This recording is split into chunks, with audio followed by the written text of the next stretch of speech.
A career in the plumbing trades means handling 10-foot lengths of material from time to time, operating power threaders, and pardon the pun, being exposed to some shitty situations. This has to be the one skilled trade that is only meant for men to be a part of, right? Wrong. So, let's talk about it.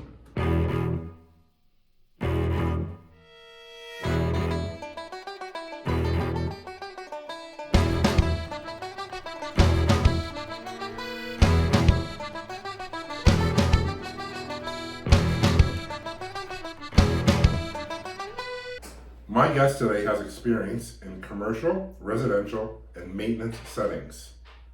A licensed plumber for several years, I'd like to welcome to the show Stephanie Udovic. Hello. Well, Steph, thank you for coming on the show today. It's really exciting to have you here.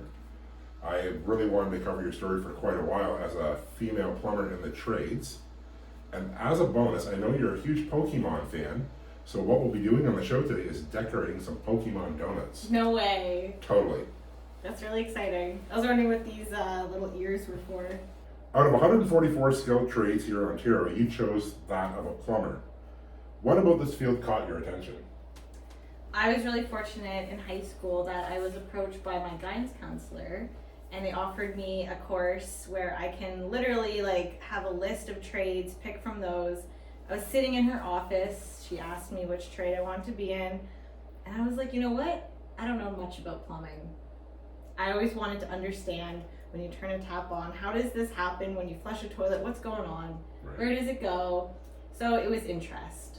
It was the interest of how does plumbing work. So on that vein, how long have you been in the trades and how long have you been licensed? Okay, so I started in 2005. Wow. Just for my co-op, Mhm. but my apprenticeship started in 2012 officially. Okay. I did some other trades such as roofing, and I went to North American Trade School. No comment. But I had a bunch of other trade experience, and then I got to a certain point in 2012. I was like, I need to be a licensed plumber, so I started my journey then. And you said you've been licensed for? Since 2016. All right, Steph, so the first thing that we're going to attempt to do here is make a Pikachu. And since you're the Pokemon fanatic, I'm going to let you take charge here. Okay.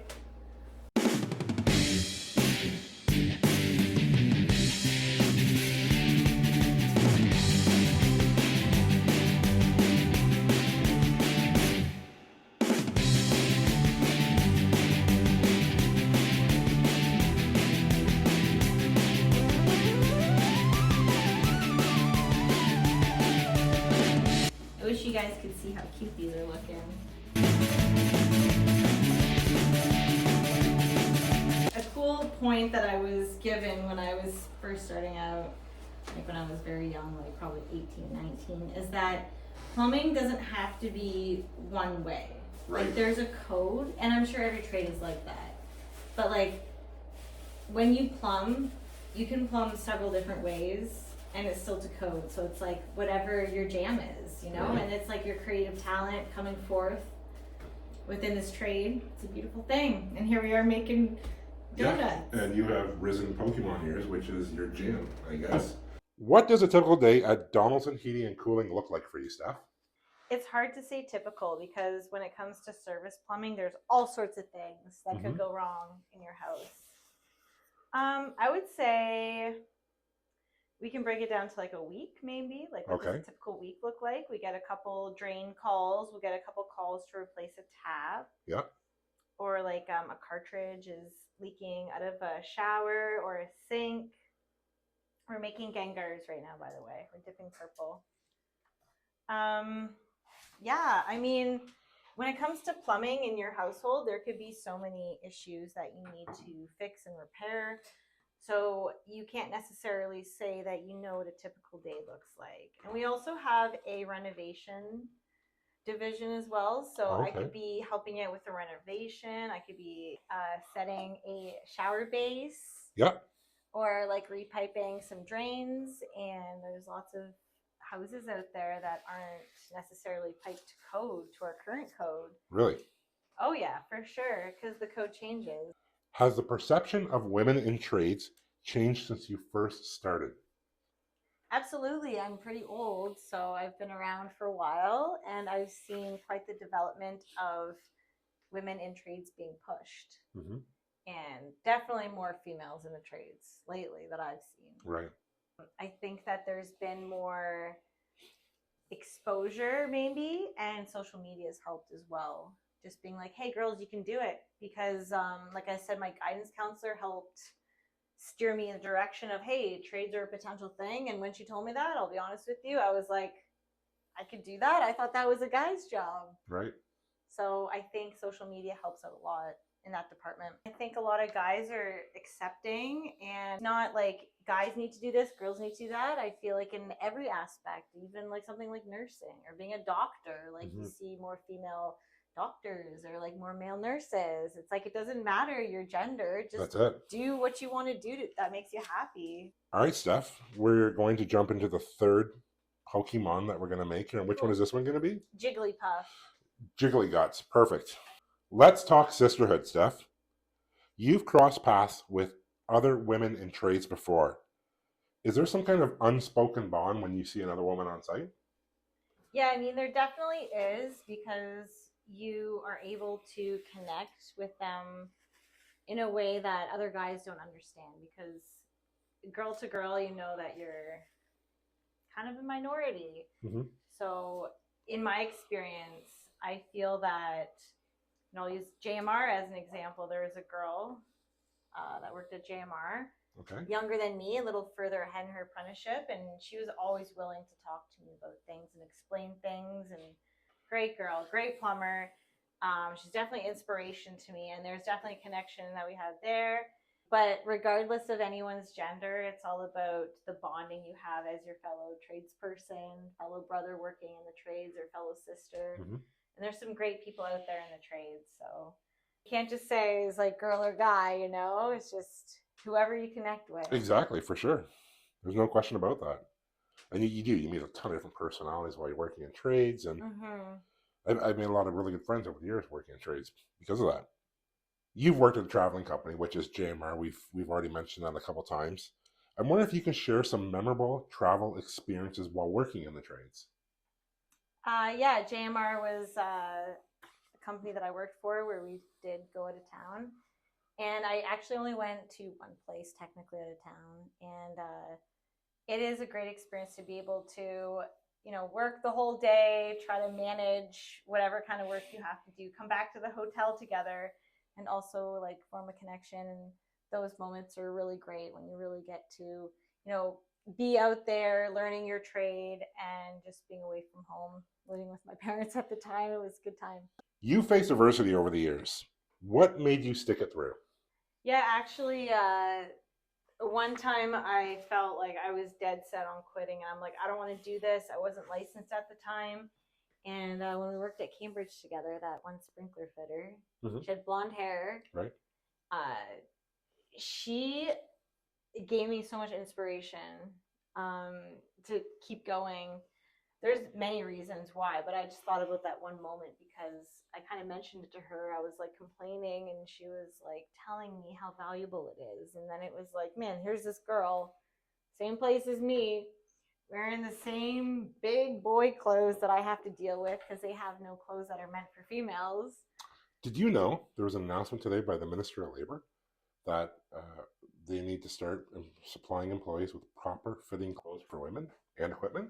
It's amazing. I'm so happy to hear That's that. Great, right? So I didn't mean to cut you off, but you mentioned that point. I actually am so happy, and I love conversations that flow back and forth.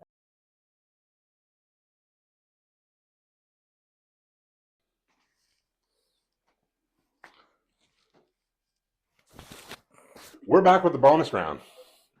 Before we start decorating these donuts, I'm going to ask Steph one more question, which ties into what we're doing today. You're obsessed with Pokemon. What is the most unique or obscure Pokemon item in your collection? Unique? Or obscure? I want to say unique because I have loved Pokemon since I was a kid. I think I was like 10 years old, but I've liked Pokemon since Pokemon came out. When I was done school, and I would run home to like play with my friends, and then Pokemon came on at 5, I think. When I was a kid, I actually started collecting Pokemon cards when the first set of cards came out, and I actually have a full set of the original base set. Really? Like the whole thing with Charizard and everything, not a Shadowless, but I have a Charizard. That would be like the most unique thing I have is these cards aren't only the first set of cards that came out. These cards are the cards that I received when I was a child, and the responsibility that came along with it was probably the most meaningful part of it because they're actually still in good condition.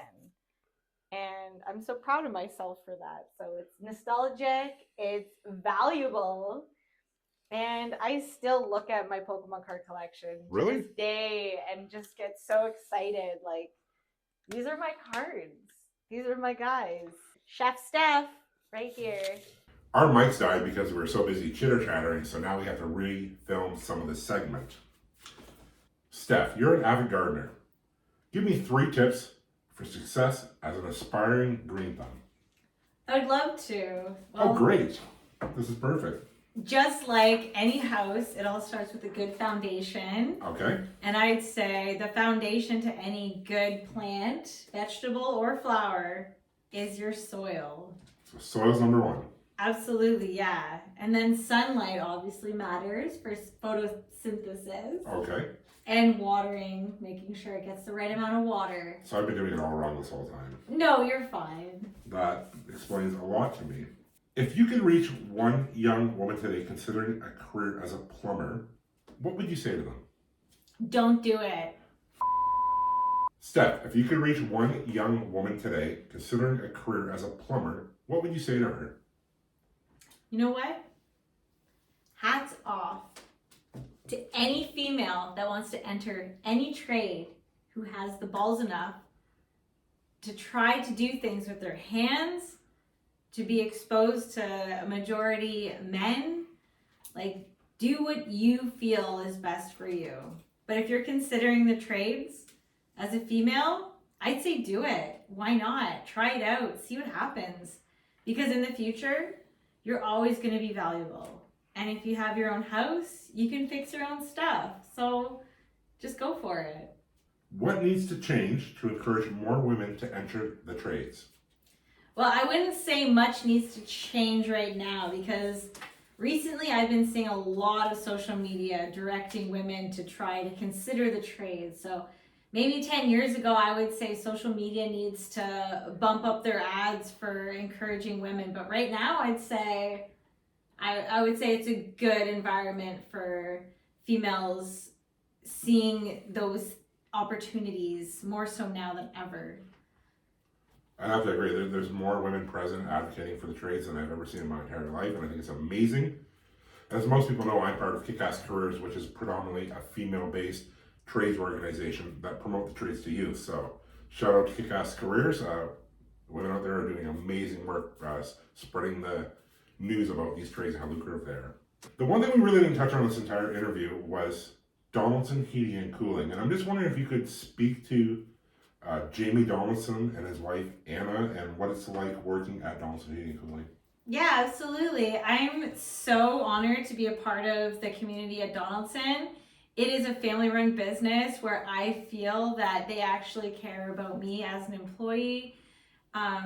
The recognition that you get from a lot of companies isn't there, and I feel like working at a family-run business allows you to feel like you're a part of a family yourself as well. And I would definitely say this is like one of the best companies I work for. Company culture goes a long way to not even recruiting, but to retaining employees.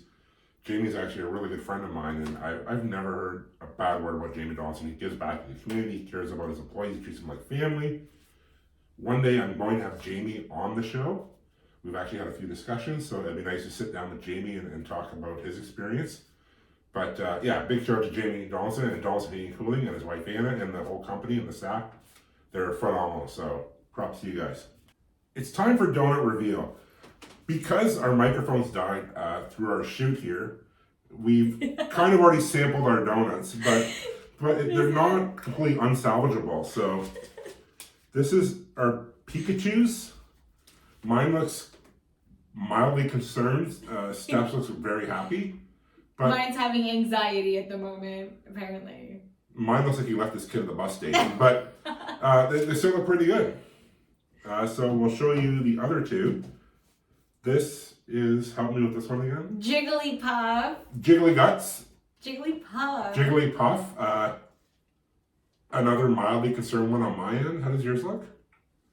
Wonderful. Like, absolutely beautiful, but mad at the same time. Can I sing you the Jigglypuff song? I've been dying to hear the Jiggly Guts song all day. Jigglypuff, Jigglypuff. I've been told not to quit my day job. Was that the whole song? Yeah. Oh. And it just repeats itself. And lastly, we have Grimace. Grimace. Gengar. Gengar, sorry, Gengar. We both have a bite out of our Gengars. That's right. But, yeah, Grimace. Gengar. Gengar. Gengar. Love Gengar. One of my favorite Pokemon, as you can probably tell. You're just saying that because it's my favorite Pokemon. Is it your favorite Pokemon? Oh, you know, we're going to try these donuts. Let's try these donuts. See how they taste. Because we haven't done it yet. Oh, yeah, we haven't. That's why there's bites out of our donuts. Oh, that is so good. How was your stuff? Mmm. How did you make these donuts? They're so good. They are a copycat Krispy Kreme recipe. And I just ran with it, and they turned out really nice. The white chocolate's a nice touch. It'll definitely give me diabetes a lot quicker than I need, but you like them. Yeah, and when you work in the trades, who cares about a gym membership? Exactly. Because you need to exercise every day. Unless you're an electrician. Nah, just kidding. But so how was it? 10 out of 10. There it was. Finally got it out of her. Delicious. So I would like to thank Steph for stopping by the show today. I think she's a perfect example of how women are excelling in skilled trades. I've known Steph for years. She's a hell of a plumber. She's a hell of a person. So I just want to thank you, Steph, for stopping by today and helping me decorate donuts and teach me a little bit about Pokemon. Thank you. I want to say, start hungry, stay handy. Catch you in the next one, friends.